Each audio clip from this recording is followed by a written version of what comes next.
I think since then a lot of things have happened. We have funding. We can invest 4 billion euros into our 27 new products and 17 new engines.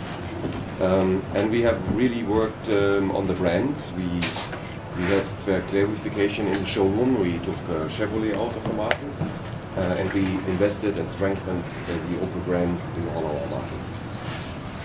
On the product side, I think here in Geneva today, we have 3 major launches, 3 world premieres.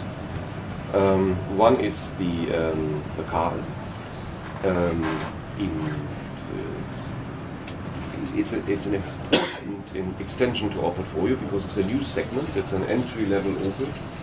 It was important to us to not make this a cheap car, but make it a real Opel, but still with a very affordable price. So to give you an idea, in Germany we want to sell it beginning starting at 9,500 euros, which is great for a car with 5 doors, full 5 seats, with a very modern, very fuel efficient 75 horsepower engine, 3-cylinder engine,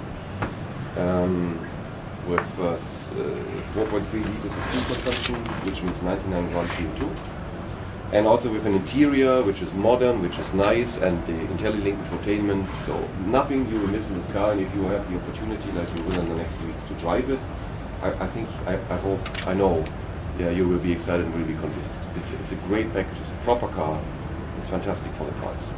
And it's important because now we have Karl, we have Adam, we have Corsa, and we have Adam, so we have a full spectrum of small cars. And I think we have differentiated in that. Karl being the entry level, with little variation. We only have, as far as today, we only have 1 engine, we only have simplified trim lines, so we don't have all the optionalism. Corsa is fully grown up now and made a big step. Thanks again for the Autobest Award, which meant a lot to us, and it showed us that we really moved the car one step ahead. And it has all the options and many engines, and it's really grown up now. And Adam being the lifestyle car with total individualization, addressing a whole new, young, and a little bit premium type of customers. So that's the small car segment. And to beef the Corsa up a little bit, that's our second premiere, is the Opel CEO. The strongest and fastest Corsa we ever did, with 207 horsepower, out of a very modern 1.6 liter turbo engine, and really specifically with the performance package. A car which was literally developed on the Nürburgring. I was partly taking part in this development. It was really fun to see how serious they take this. This car is developed that you can race it every day. You don't need to change the tires or get new brakes. It's ready. So, and then we have one third announcement, which it's the most difficult to explain, but I think the most important truth. And I have the brochure here in my hands. It's about OnStar. Because with OnStar, I think we are entering a new chapter. We are connecting the vehicle to the internet. That is really what it is. We are creating a pipe into the car, which allows us to create 2 types of services. One is to the driver in the car or to the passengers, which is important for us to give them good service and also to create a much closer relationship. And the second is a connection to the car itself. So the car itself becomes a node in the Internet of Things. And I think this is really overdue. And the important thing about this, when I explain to you the features in a second, we are not introducing this in the Insignia, and then in 2 years in the Astra, and then another 2 years in the Corsa. We introduce it now in all of our portfolio. So you will have it in the Insignia, and in the car, and in the Corsa, and in every other car. And we will start in August this year in 13 European countries. And then the other countries will come in 2 waves in 3 months steps. So within a year from August, we will have basically the entire Europe connected.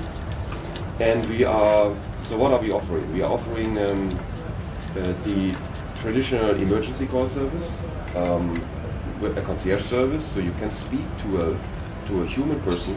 We have a command center in England. We have native speakers for all the European languages, so you speak in your language.